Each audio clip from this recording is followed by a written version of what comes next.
Okay, and we are live. So I want to welcome Nicole Rutherford from Valens Strength down in San Diego. And Nicole is a starting strength coach and a return guest to the podcast.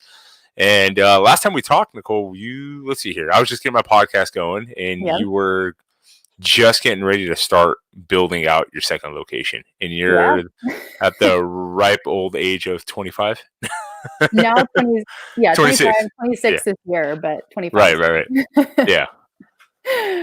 So tell everybody what's been going on, and especially just kind of catching up. The whole point with this is basically just trying to kind of get feedback and insight from a lot of business owners from around the country, and obviously my inner circle is mostly strength coaches and military, so that's kind of what my go-to right now. Just talking to people and how this whole shutdown is kind of affecting everybody and kind of what they're doing to to process it and to make adjustments and see what opportunities are out there, stay connected with their clients. Yep. Go for it.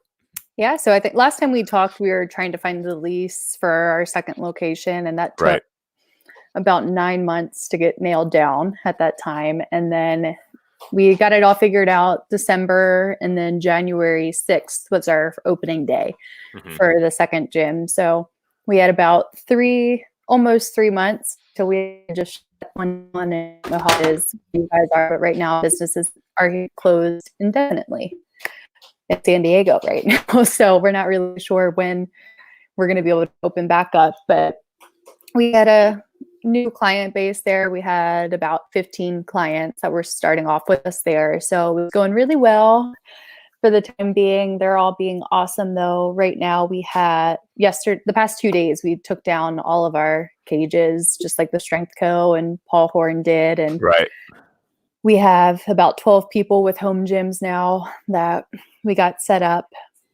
A few of our members from the new gym we're working with too, and we're doing online coaching through Zoom. Before we actually we went to Austin for 2 weeks because we took that as if we have to get shut down, let's go see friends and family if we can. So we went to Austin and spent the time with my best friend for a week and a half and took it as a downtime. I played Mario Kart for about 5 hours. That was our vacation this year. So we took the past 2 weeks to just really reevaluate where we are with our businesses, and we're going to make adjustments for the time being. So we're already planning for the second gym. We were just running small group with that. And now that the plan is we're expecting most of our clientele aren't going to be having as much money to be spending on fitness when we do have the chance to reopen. So we're going to be changing that to more of an open gym style, just like our first gym was, and expecting people to not have a few $100s a month to spend on their health and fitness. Luckily, most of our people we have a lot of engineers and doctors and lawyers. Thank you to all of our healthcare workers out there. You guys are saving lives. And so a few of them have our equipment right now, and we're doing the online stuff with them. And then, we're doing lots of online. I went today sneakily to help someone set up their cage and then give them a little squat lesson after. Oh, there you go. We're doing as much as we can to keep everyone healthy and really just keep everyone sane during this time. Most of our clients are just going nuts. They're working at home, and a lot of them in San Diego, we all live in condos and apartments. We have a 600 square foot condo that we're going to be stuck in for the next month or two, and 2 huge dogs, and all the beaches and parks and everything's shut down here. So it's going to be trying to just keep everyone sane. Yeah, no, totally. It's what's crazy is especially for you guys, the timing, it was like just insane. You had the success of the first gym, and you were just really, you locked down the lease on the new location. Like, how long before things started? Was it like right before the new year? Was it like November, December? Like you were locking up the lease? We got the lease signed, I think, towards the end of December. So we had about 2 weeks after we signed the lease to get everything started. And we had a week gave us the key when we planned on opening. We had spent Christmas through January 6th getting the whole entire gym set up we had one helper coming to help us, but otherwise it was just Jason and I setting up the whole gym, painting everything, which never seems that bad until you start painting, and it took 5 days to get all the painting done, but it was fun, and then everything was going good, and we were actually the last gym in San Diego to close, and that was just because we were mandatory closure for San Diego. Right. But a lot of the gyms here actually and businesses shut down a week before they even declared it necessary for businesses. Yeah. So, yeah, that's always interesting. For like the one thing I've talked about with like with Paul Horn and then with John Janachik down there in Texas, and not through the podcast, but just via text message and whatnot, with a lot of other strength coaches and gym owners, is the frustration of the what's considered essential, non-essential businesses, and kind of like the arbitrary ruling of like lumping everything together, and who can do who can be open and who can't be open, whether it's like a I've used the example of liquor stores and different places, some are able to open, some aren't, up here, it's fine. Cannabis clubs, and I got no problem with those whatsoever, but just they're like, oh no, they can be open and they're limiting like 4 to 6 people at a time. So that's okay. But how come a strength gym that has, 1,000 square feet, 2,000 square feet, 4,000 whatever it is, right? But on average is going to have no more than like that amount of racks you have, like the people are in there. And those racks are about 6-8 feet apart because of the bar width and everything else. So, I mean, they're built for social distancing, right? So, perfect. Yeah, I thought we were good. I mean, you saw one comment someone left that they were like, you guys need to do the right thing and shut down. And we were taking every precaution necessary to make sure everyone was staying healthy and clean. And we had a lot of people already before that decided themselves that they were going to socially distance themselves. So we had the last week that we were open, I think the most we had in was 4 clients at one time, and then myself, and that's in 2,000 square feet. So,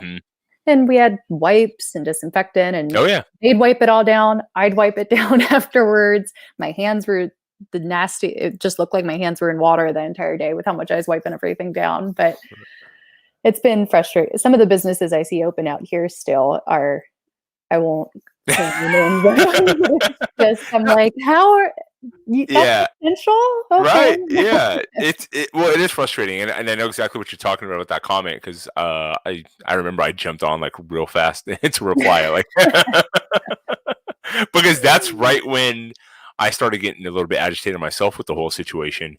And let me clarify, not as far as like not taking this seriously, but as far as like what seems like there wasn't any rhyme or reason to what was being considered, I'm sure somewhere there is, but what was being considered an essential and non-essential business, right? And when every health professional and every infectious disease expert that I've heard talk, whether it was on a podcast, on the radio, on making any kind of thing, and everybody asks them like, well, what's the best thing to do? And besides the obvious stuff of like washing your hands and wiping things down and social distancing and all those things that we've talked about time and time again, a lot of them talked about like the long-term, prognosis of like what you're going to do beyond, because this isn't like a 1 or 2 week kind of lockdown thing. This is right. And also this is the third go around with a coronavirus type thing since 2010, 11 or 12. We had H1N1, we had swine flu, those are all various, forms of a coronavirus. So they've kind of known to an extent this is coming. And they all said the same thing, which was take care of your health, like your overall health. So why are we shutting down the one thing that's going to focus on taking care of health, especially when you give people the choice of going there? It's set up for, being spread apart, taking care of your well-being, get in there, get your workouts in. And I was telling Paul this yesterday, is I think coming out of this, especially with how serious like the whole country and the world is taking this right now and how fast everything's kind of shut down, is because this disease is not predominantly, but like, I mean, not like only, but like, for the most part, it really affects people, elderly, and then of course, people with compromised immune systems and issues of pre-existing conditions, right? Well, those things affect, type 2 diabetes, obesity, heart disease, all these things that come from, being, and then of course the country has, depending on what stat you want to listen to, 40, 50, 60% like obesity rate, right? So people are going to really start taking their health more seriously, I think. I hope at least. Yeah. Yeah. I mean, just from the we have about 10 doctors at our gym, and Right. thankfully we were able to give 4 of them have squat racks to take care of themselves over this time. But from just talking to them yesterday, they were like, the only thing you can do at this time is take care of yourself. But the problem is that they've closed all parks, they've closed all trails, all beaches are closed out here now. And where we live, Hmm. there's nowhere to really even walk. And they have police officers guarding every park that's shut down so that you can't park there, you can't go on any trails, and it's $1,000 fine at this point. If you now they're starting to fine people out here if you are caught going to the beach surfing, do the and but for our doctors, we were just this is the best possible thing I could do right now is exercise. They're like, my mental health, we're drained, we are depressed, having to give everyone the Right. diagnosis. Oh, look, you're old and unhealthy. This probably isn't going to work out great for you. And they're seeing more. San Diego is, I want to say, close to 900 cases here now, and it's affecting 25-year-olds all the way up to Sure. 90-year-olds. And the doctors were just super thankful to be able to at least take care of themselves a little bit because they don't have masks to protect themselves. But the one thing they can do Yeah. is at least take care of their own mental health by being able to exercise slightly on the days that they have off.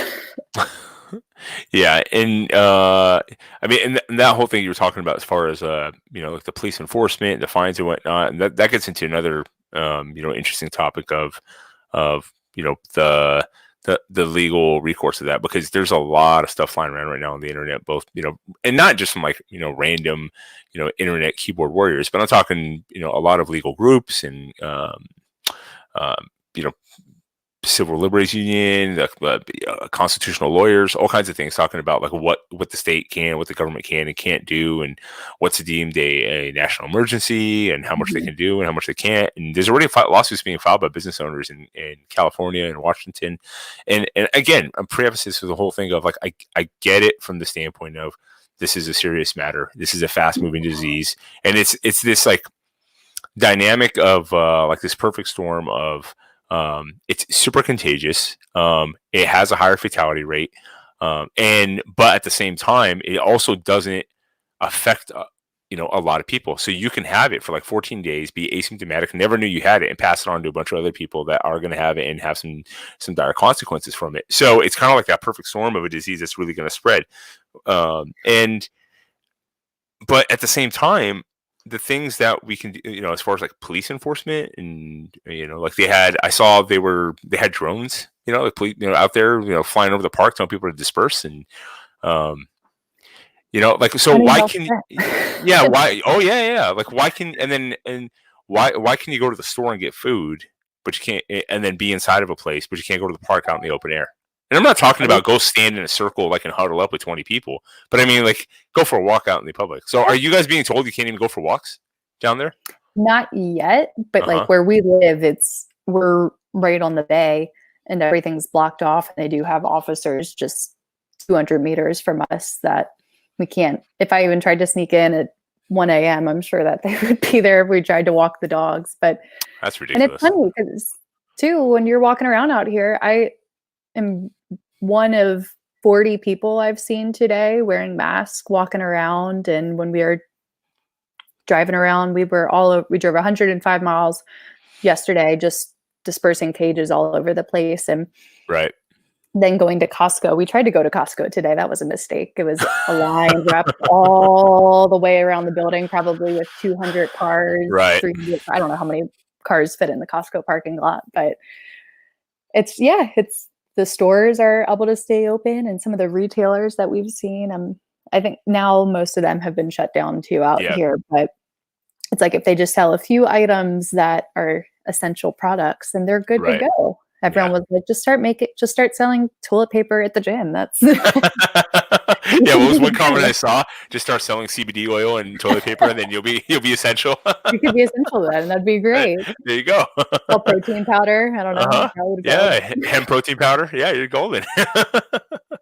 Um, so getting to I wanted to get to the other end of kind of like what you and some of the other gym owners have been doing. So, obviously, one of the things that you're trying to do, and a lot of business owners are trying to do through this whole lockdown and shutdown, is first of all, you got to like pivot your whole business model if you don't have some semblance of an online platform set up already, right? Mhm. So, this is just one example of why social media is so important, just to have that connection with people. Yeah. And then, and it's cool to see that you guys having to, because a lot of people have said like, well, what are you going to do at home if you don't have equipment? And it's fun to see some of the stuff you guys have been posting about, what you can do and improvise. Look, number one, it's better than nothing, obviously, right? Yeah, And we number had two, bags of onions, dog food yeah, bags, yeah, like whatever yeah, we could do. Because the problem is, again, like all of our clients out here live in condos, apartments. So out yeah, of our 80 clients, really only 12 people so far have been able to fit a squat rack in their house, because most yeah, of we're on the third floor of a condo. We can't squat 400 pounds. We're dead more 35 that are just complaining. So a lot of our people have we're giving dumbbells out, we're giving kettlebells out, anything that's in the gym that someone would find useful. I mean, our right, first week and a half, we did have access to a gym at my friend's place, but we had bag of dog food, gallons of chocolate milk, and we did as much as we can. And our people were super thankful to be able to just do something. Most for right now, it's just moving around, even if it's 10, 15 minutes a day. I mean, everyone I know is just sitting watching Tiger King, not moving around a bit, because we can't even go outside half the time. So it's a lot of our engineers are just like, I have not moved off right, my couch in 4 days now. So even just getting them moving for 10 minutes a day, their mental health, they're just send us messages being like, oh my God, thank you. I have been so lazy. I feel like crap. I'm eating crappy because I'm not motivated to eat well when I'm just sitting at home every day. So people's mental health has definitely hurt a little bit during this time and not even, I think for the social aspect of stuff, it definitely is affecting us too. But even for us, we're used to being around 50 different people, 80 different right. people every day, and being socially isolated, even though I love Jason and we're always with each other. It's a lot of fun. Being in 500 square feet with each other is going to get a little tiresome over another 2 months, I'm sure. But we're going to be doing even Zoom calls just with groups, trying to get everyone to be able to interact with one another, because a lot of our people do live in a 1-bedroom apartment by themselves and don't have family anywhere nearby in San Diego. So just being able to give people the chance to talk to other humans other than texting is going to be beneficial for them. No, most definitely. And then even with like, even if you can't get everybody like a squat rack, obviously, right? But if you can hand out some weights to people, even like plates, right? Like if you give somebody like a 10, a 25, a 40, then it's like they've got something they can do some kind of routine with, like a bent over row with that. If they can get a barbell, if they can do, they can do like sit-ups with the plate. I mean, there's so much you can do and kind of get. And I think a couple different guys on the Starting Strength forum, I think Wolf did, and a couple of guys talked about. Look, right now, like if you're homebound, you don't have the equipment, and you're not fortunate enough to have that kind of equipment. Now's not the time to like certainly like try to set PRs. It's all about just maintaining, right? So yeah, your focus is maintaining, still putting your body under some type of stress. I mean, look, there's a lot of things you can do to put your body in a stress. Go do a plank and throw a 25-pound plate on your back. You know what I mean? Talk about. People definitely did not like the home workouts. We like, yeah, I'm good. I'll wait for the bar. I'm like, no, it's gonna be just as hard as your heavy squat. And I know you don't want to do it, but you need to be doing it. Right. These wall squats are bullshit, Yeah. Well, I like all the memes of like, I see a lot of push-up challenges. Where's the squat challenge? Everyone's like, no more squats. Everyone was very thrilled to be able to squat again. Everyone's like, yay, deadlifts, squats. I'm good.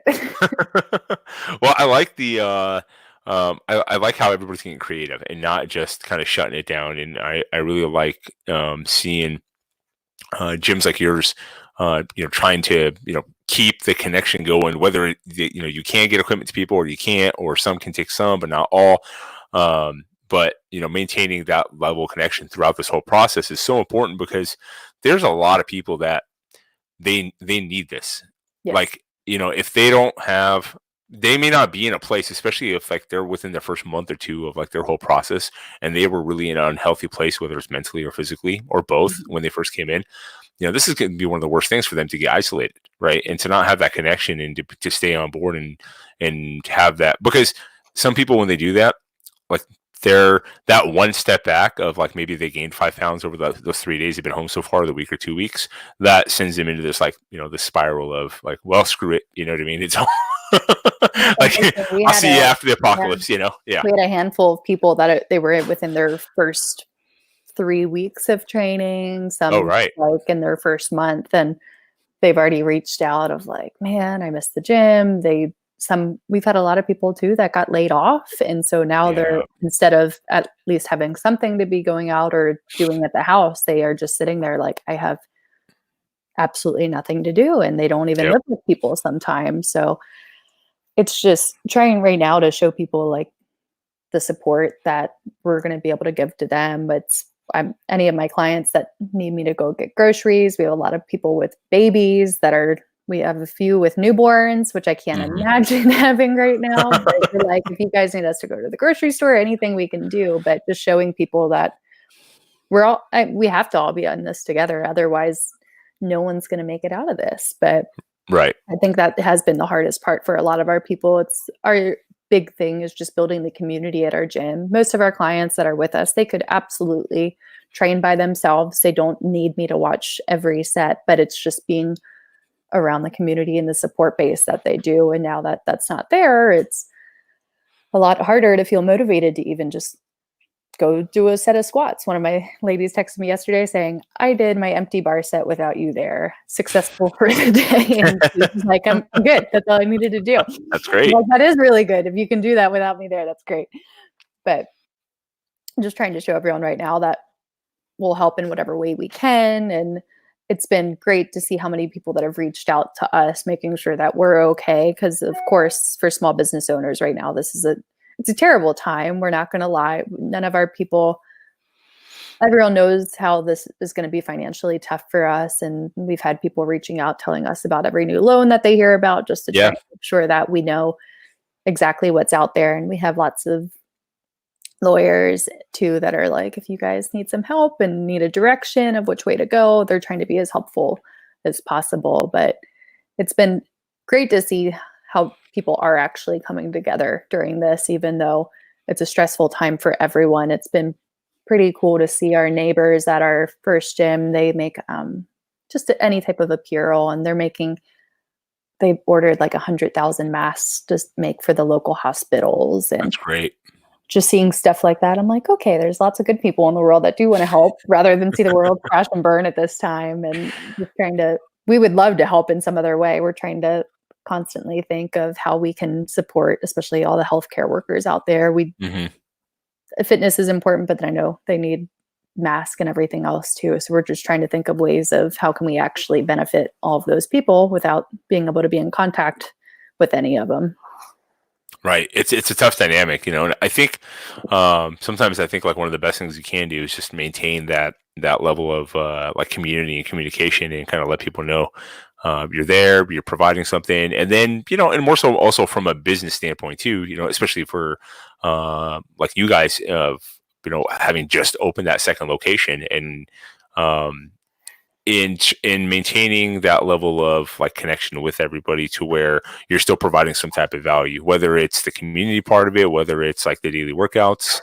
And that was the one thing I was going to ask you. Have you started to try to start shifting into like the online training and try to get into that realm a little bit more with, and I don't mean as far as like throwing together like the Zoom calls. I mean, as far as, because if something people don't know is Starting Strength has an actual like Starting Strength online program, like for online training. So if you're an individual that has access to a gym or your home gym and you want to coach, well, hey, right now is like the best time to get a really good coach because they're not at their gyms. So, so if you have a home gym, I was working with only I have one client in India, one client in the Philippines, and a few clients in San Diego that just already had home gyms. So they weren't training at the gym because they didn't need to. But we're in the process now of trying to make big plans of switching more onto online stuff after this. We're contemplating whether we are our lease for our first location is up in September. And so we're trying to figure out if that one financially is going to be worth trying to sustain after how much we're going to get pushed back over the just next few months of not being able to be physically open. But we've picked up from the day we closed, we had about 7 clients that we were working with online, and now we have 32 clients we're working with online from just the past few days of which most of them were our clients already before. And we're trying to figure out ways for people that don't have racks, and this is just into the future of okay, people don't have access to equipment, we're trying to make a membership option where we'll actually give someone a whole home gym for free. And if they just sign up for like a year of coaching, then they get to completely keep their Rogue or whatever we get for them home gym. We're trying to think of ways to just make it more accessible, because this, as much as I would like this to be all up in May, I'm not really optimistic that come May we're still going to be able to reopen. So we're thinking long term of, okay, most of our gym stuff might be more online based, just for people that are now still scared to go in to public settings. And because we had a lot of people after, I think about half of our clients after 2 weeks of this being around already stopped coming into the gym. They didn't cancel their memberships, but they're like, hey, I'm not comfortable even being in public right now. So we had about half of our client base just stop coming in because of this. So we're planning on offering memberships for just people to come in once a week for form checks, doing a lot of programming online, and just trying to make more of our business remote after this, even though we'll still have our second gym we have at least for 4 years. So we have to keep that one going for at least a few more years, but otherwise we're making lots of plans for the next few years of being mostly online, because this is the time everyone has bought a home gym too, if they were planning on it in the next few years. So even though you can't get equipment anymore, but I know everything's sold out so fast. I love what Grant, down in Costa Mesa, and then Paul started doing. Like they broke down their gyms, started handing out all the equipment, and then when they ran out of equipment, then they turned the gyms into like machine shops, and they started building racks using Home Depot buckets and cement and 4x4s and. They're a lot more creative than I was. I text Grant and Paul every few days, and Paul and I are like, we can't do that. We don't know even how to get started doing that. And we're like, thanks, Grant, for doing that, making us look bad. But we would. If I had any source of a finger to be able to do that stuff, I would. I think mine would fall apart with like 135 on it. But it's funny. Gym equipment's it's like gold now. It's insane, like how fast it went up. Like I have a few guys with dumbbells. I'm like, sell them. If you're getting if you're not doing anything with them, right? This is the time. We started getting held up because we went to we left our gym that we co-owned a few years ago, and then we just started building out our home gym, and now we've got like a full-blown setup where we could take what we had and go up. And we can go set up a small 1,000 square foot, with one more rack, we could set up a small, strength gym if we wanted to. And it's just out of our garage. And like I doubled up like the security. Like I got more cameras and outside and lit up the and I'm like I was a little nervous to come back when we came back from Austin. I was like, because you guys drove back last week? We drove back on Monday, took down all of our equipment on Tuesday, delivered it all Wednesday and Thursday. So so days are hard to keep track of right now. I know the days kind of blur and whatnot. And we, for us, I've mentioned this a couple of times, but real briefly, for us, the transition wasn't too hard, just because, like I said, we've been training out of home. We've been homeschooling the kids since day one. Anna Marie's business is all home and online. The majority of it's online. She works from home anyway.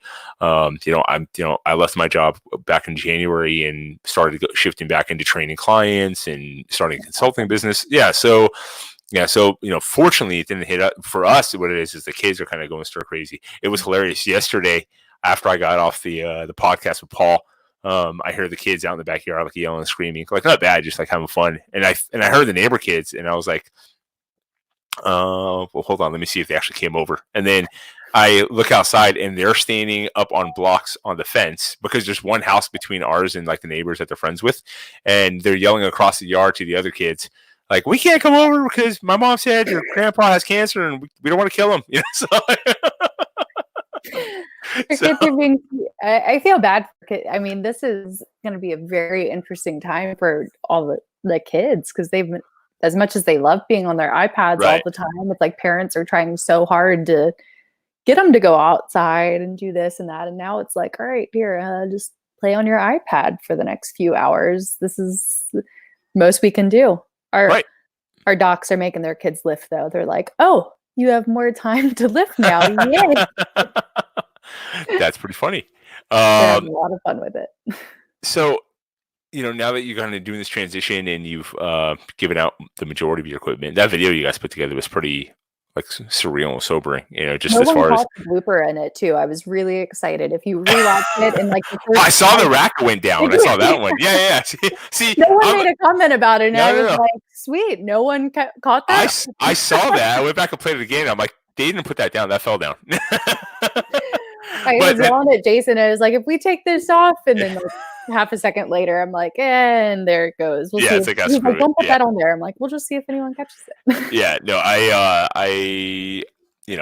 like I said, I've built 4 gyms, 4 or 5 gyms. So, and I've done a lot of stuff by myself. When somebody's like, I could be there Saturday and it's Tuesday, I'm like, I'll do it myself, Yep. And then, so trust me, I've dropped a lot of equipment, squat racks, taking divots out of walls, trying to put stuff together. So yeah, we always use U-Haul. Thankfully, we haven't got any big prices from U-Haul yet, but we also just clean up really well afterwards, so they don't see any of the marks. Oh, that's funny. So what I was going to ask you was, now it looks like it's going to be at least hopefully till the end of May. I mean, till the beginning of May. But like you said, there might be a potential for it to go longer, right? Yeah. Besides strength stuff, do I remember correctly? Did you have a background in yoga, or were you doing some yoga? I'm a cosmetologist too. That's right. So yeah.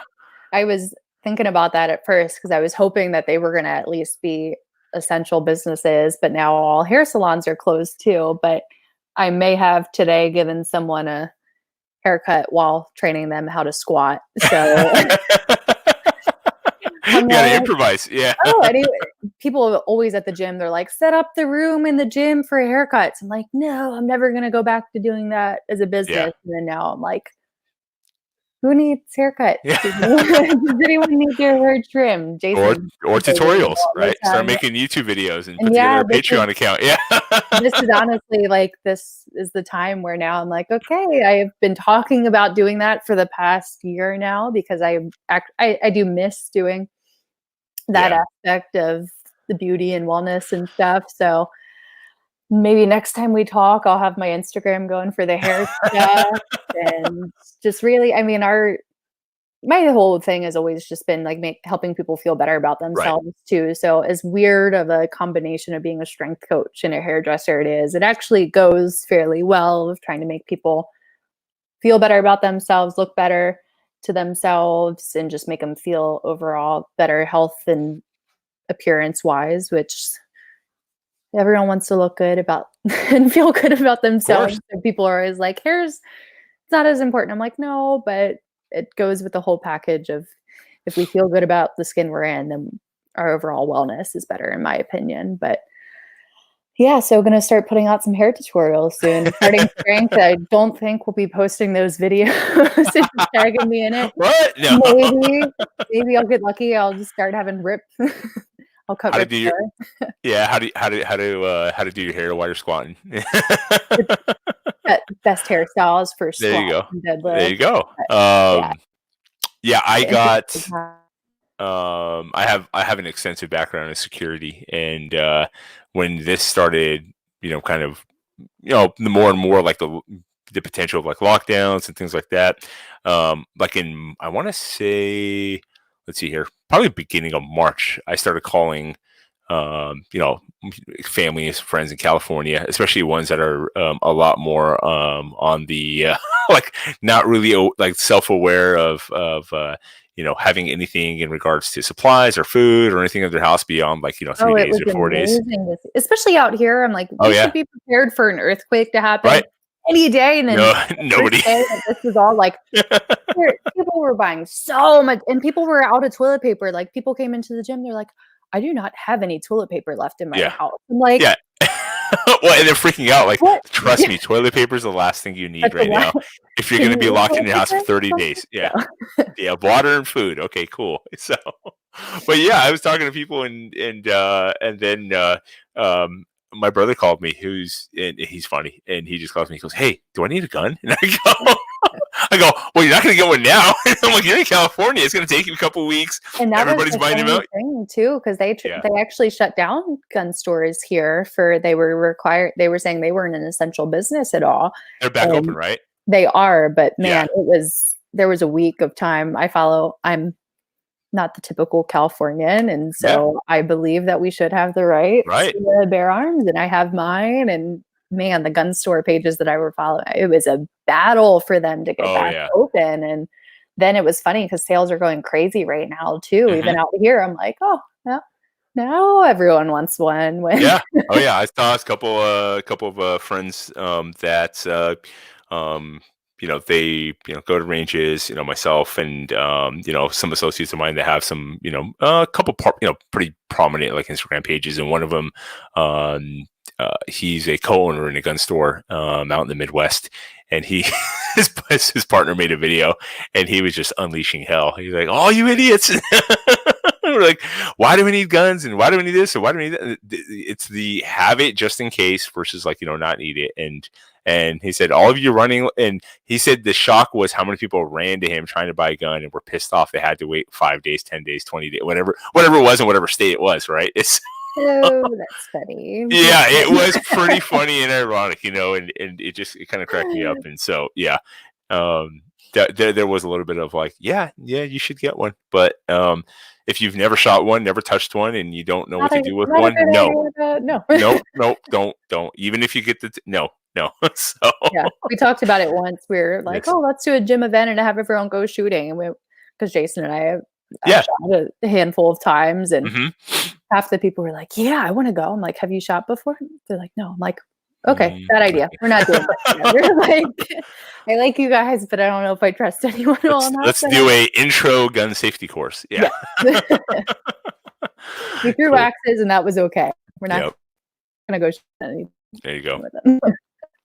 Well, listen, Nicole. I'm so happy you're able to come on, and I know this is like a really hard time for you guys and business owners alike, and I think what you guys are doing down there, and what you did to, it's a big sacrifice, and it's also, I mean, the trust of like you've got like thousands of dollars worth of equipment, and you're just handing it out to people, and you're like, all right, we'll see you in 30 days, like, They're lucky. They have brand new racks too. yeah, That was yeah, like, yeah. I'm like, well, you guys, if the gyms close indefinitely, then you guys will have some really nice equipment. You're welcome. Right. Are you? I talked to. I brought up the Paul briefly, but I didn't really think about it. We were kind of joking about it, but seriously, have you thought about like putting any kind of paperwork together as far as like handing out equipment, legal stuff, liability issue, anything like that, or you're not even worried about it right now, or nobody's really No, worried about it right now? yeah, I mean, it has been such. At first, we were hoping that gyms were going to stay open. We were Right. trying to be on the very optimistic side, and we were like, Hmm. no. San Diego was actually one of the last places out of Yeah. all the gym owners. Like we were still, I was waiting every day. I was checking my phone every hour. I'm like, all right, when are they going to tell me that I have to close? And I was putting bets up for when people. I was like, all right, when do you think San Diego is going to require us to close? In LA and Orange County, and even all of my sisters, they're in Maryland and Michigan, and their gyms were Hmm. closed before ours. I was like, oh, okay, maybe we'll be lucky. And so we were just sort of being blind to it. We're like, no, this isn't, we're going to be good. And we'll just do online coaching, if anything. And then as soon as it happened, we're like, okay, well, here, it's only going to be 2 weeks. So we'll just hold on to it. Right. And we have key card access for the people who, not right now, but on a normal day, we have key card access for people to get in. So we let half of our members were like, hey, if you want to go in and grab some stuff while we're gone, go ahead, just take what you want. Please let us know what you grabbed. And everything was there when we got back, even though we had 5 or 6 people grab enough to get a home gym pretty much set up at their house for those 2 weeks. And Yeah.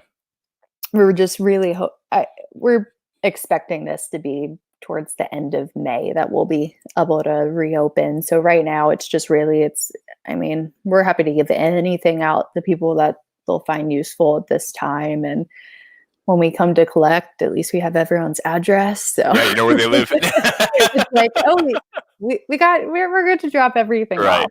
But yeah, thankfully all of our clients are wonderful, and all they want to Yeah. do is help us out. They're willing to, the stuff people have been offering up to us, just from mask. When we were, one of our doctors that only has 3 masks, he gave us one that he had left since he knew we were going to both be out all day. He's like, here, please take this, even though he only has 3 himself. And anything people could offer at this time, even though a lot of people don't have the ability to give a ton, it's still great to see. When you help people out, they try to help you out too. So it's been a fun time with that, of just seeing like, oh, we actually do have a super supportive base, from our friends to clients that even for clients that we've only worked with for a few weeks, just the sacrifices people are willing to do just to make sure we're able to open our doors back up in a few months has been very heartwarming. Right. Yeah. I've been like pleasantly surprised to an extent about how much we haven't descended into anarchy. So, and I mean that with the best of intentions, just from a standpoint of like, you've seen examples in the past where you have like natural disasters happen. And, like perfect example, I mentioned this a couple of times, like on the East Coast, when they had Superstorm Sandy, and this was in, I don't know, 2015, something like that, maybe earlier. And they had that huge, 3 storms, hurricanes kind of crashed in, wiped out like New Jersey and Coney Island and like the whole bit. And like by day 3, and I think, were you on the East Coast at that time? Yep. Okay, cool. So yeah, so by day 3 of no power and gas, right? So, everything has been looted. People were like shooting each other at gas stations and everything. I'm like, that was the 3rd day. I'm like, dude, that's a camping trip. Like what do you? So I'm sitting there going, like, this is like, we're hanging on by a thread, of like society. But I think part of it is because I think the blessing part of it is there wasn't, besides like random stuff that happens throughout the year in different parts of the country, like a tornado here or something there going on. It wasn't like this massive disaster of like infrastructure being down. You know what I mean? Like, for right now, who knows, like, God willing, it's like, there's no problem with water, food supply, everything else too. It's just, you have to stay home. And I think if something happens as far as like, power or food or anything like that, you're going to see things get ugly real quick. If water gets shut off or anything, like, I think that will be the end of people are being. But so far, and I think it was such a weird thing, because it was just like life was passing in slow motion. It was like, oh, is it happening? Do I need to get prepared for this? What should I be doing? And it was like, you can't really just go home. That's all you need to do to protect yourself and everyone else. It's go home, which it's funny to see how many people don't want to do that. And I know a lot of people that are like, nope, I'm going to still go to the beach. And now they're like running into the police officers. I'm like, let's see how much longer that works for you once you get the $1,000 fine. But yeah, that sucks. What's funny too is the people that don't. I mean, it's kind of funny, at least from my end of it. But people that don't really like understand like health and wellness and nutrition, that well, and like the stuff they're buying. Like if you go to the store, some of the stuff that's out, it kind of cracks me up. Like all the rice was gone, and then right next to it, there was like a whole aisle of like quinoa, and I'm sitting there going, "Thank you," because but I wanted. That's great. Oh man, I mean, so out here, I haven't been the past few days. Jason just went out today, but it was like produce is untouched. Yeah. Oh We yeah. can buy any type of vegetable we want, fresh, any type of fruit, even the meat to an extent. It's like, I'm like, okay, it's not what I would normally get, but this is fine. And then I go to the pasta aisle. I'm like, gone. Right, we're just surviving off pasta, even though we can leave the house right now. That's people are they're gonna need gyms afterwards. Yeah. I'll get after this. All right. Well, Nicole, I already held you up for about 45 minutes. I really appreciate your time. Thank you so much. Thanks for having me back on. Definitely. I wish it was under better circumstances, but hopefully in another year it will be a lot. hopefully, or in 6 months, will be just a Yeah. dream. I think it'll be soon. I don't see it going, especially because I mean I know it's painful, but for like you're starting to kind of see the trend a little bit of things kind of flattening out as far as cases and everything else goes. So in California, Washington, where we both are, Yep. they were early and aggressive with like the whole shutdowns, and you're already starting to see the case numbers starting to drop as far as like the day to days, even though they're testing more and more. So that's Yep. that's a good sign. So yeah, I don't know. I think May is optimistic, as far as easing restrictions. And then isn't there? Do you guys have a website where you can apply for an essential business? Like I haven't seen that status. posted yet. Thankfully, right now they're trying to put out tons and tons of loans in California. So there's Yeah, one yeah. just San Diego based that were able to apply for. And then the CARE Act is out now and the Yep. disaster loan assistance. So Mm-hmm. we're waiting to hear back from all of those, but Good. they're trying to do as much as they can for all the small businesses that they've demanded to close. But Yeah. Well, good. yeah, we'll see if when we become essential. That's All right. Well, I will definitely be checking in with you guys soon, and obviously anything I can do to help promote on my, in my small platform I have here, I will definitely do. Yeah. Well, you guys take care, stay you as safe, and well. yeah. Stay healthy and strong. That's all we Oh can yeah, do. you as well. We'll talk to you guys soon. Thanks, Bye. Nicole. Thank All right. you. Bye. Have a great day. You too.